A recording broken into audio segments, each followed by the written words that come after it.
Hi, I'm Dr. Rajani. Same face syndrome. You hear about it with artists who draw and frequently the same type of face over and over, but it's in aesthetics too because aesthetics is an art. Now, many of you are afraid to get treatments, injections, even Botox because you're afraid to look like people that you've seen on the street, people in the movies, people in Hollywood. Remember, you only see the people that don't look good or that look done. What about those that you look, oh, she hasn't done anything, she looks natural, it's genes, must be good skincare. No, they've probably done things too, because just about everyone does. They may not tell you, but same face syndrome comes from many reasons. I'm going to tell you 5 of the top reasons, and being aware of them will allow you to avoid same face syndrome. And what I'm referring to is with the advent particularly of fillers, but also with Botox, people are filling the same areas, creating the same lips to cheek, to chin, to jawline ratios. And why is it? It's deep-seated, it's rooted, but there are 5 important reasons that you can know.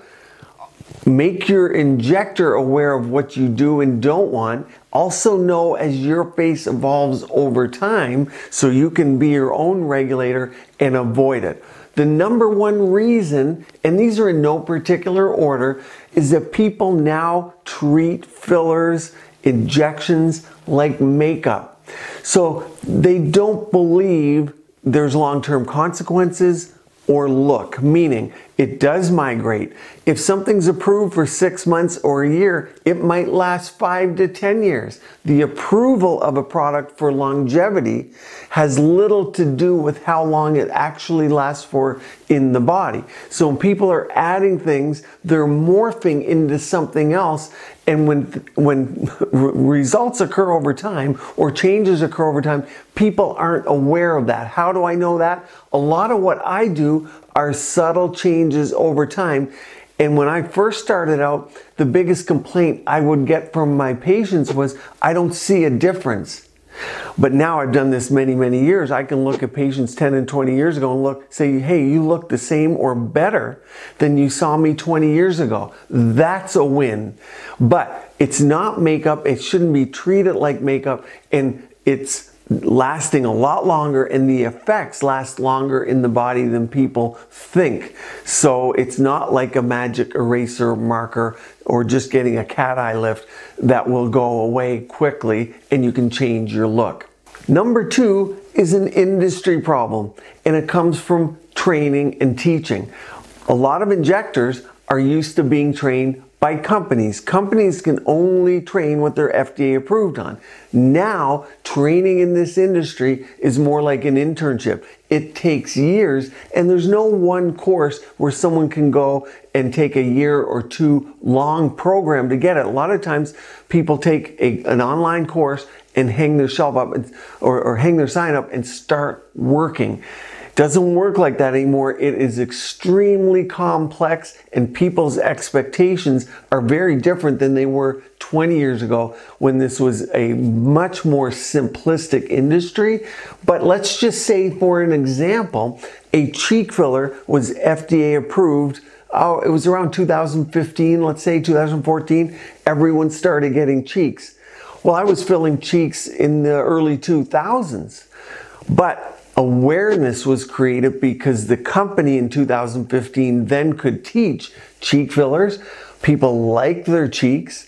Beginner injectors would get trained by the company. It didn't cost extra money. So everyone's walking around with cat cheeks or high cheeks, and that became a thing. The same will happen for different areas that get approved, like a chin or a jawline. When that happens, everyone will then start getting them because of awareness, ease of training, and the product being FDA approved. Understand, FDA approved means it's approved for a certain area, but what a practicing physician, practicing practitioner, the word practicing means what you're doing is you have your own art and science, and you can do what's generally accepted in your community. You don't have to do what's an FDA approved procedure. You can practice medicine. So FDA approvals in certain areas have created looks, and so the training of the people putting the product in is lagging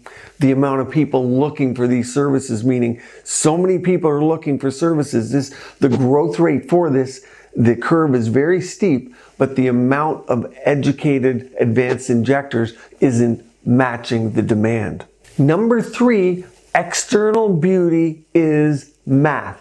So beauty comes from within, but the external beauty for which the person providing these services is asked to administer has a mathematical component. Whether you want to divide the face into thirds, fifths, whatever you do, golden ratios, whatever you believe in, there is a math behind beauty. If not, everyone would be a movie star. So by creating the same math that injectors are taught, it takes people towards the same one look. Cheeks, lips, jawlines, snatched. That's what everyone's wanting, and that's what's being created. So the mathematical component comes out where most? Social media. And that's why the number one demographic coming into my practice is going to be under the age of 35. They're on social media. They want a certain look, and they're making money from it. They're getting success from it, and they're getting attention from it. So there's a draw towards a very similar mathematical look. Number 4, I call envy syndrome. Kind of interesting. It's somewhat newer, but people will come in with a picture of someone else or even their friend, say, I want that look. I want cheeks like that. I want lips like that. I want a chin projection like that. Even though their own chin looks amazing, lips, cheeks, it looks perfect, they want the look of somebody else, maybe because that person is successful in an area of their life that they wish to be, and so they want that look when they have a perfectly good or even better look to begin with. I see it all the time. So having a practitioner that's going to tell you no is very important, but there is an envy syndrome, and it does exist. Watch for it. Number 5, there's no plan. It's all important to do your homework, get great consults, find a great practitioner, and get a plan and review your pictures. So many times on this channel, people are asking questions of me. Hey, I did this treatment. I'm not sure I liked it. I did this treatment, didn't work. What did your before, after, and now picture look like? What does it look like? What are those changes? You need a treatment plan for a common goal. The plan can shift a little bit, but if you're going from special at this location to another med spa with this special to another one with this special, you're going to have a disjointed look, and that's going to get you towards the same face syndrome, because they're going to want to provide treatments that are quick, easy, profitable, and they don't know what you look like to start with. They don't know what the starting canvas was. So having the pre-pictures before anything was done is all so important. I put a complete playlist up here on angles and creating beauty, chin projections, bizygomatic, bigonial angles, golden ratios, so you can educate yourself on beauty angles and beauty math. Don't fall victim to same face syndrome. Stay tuned here to keep your skin and body beautiful, healthy, and vibrant.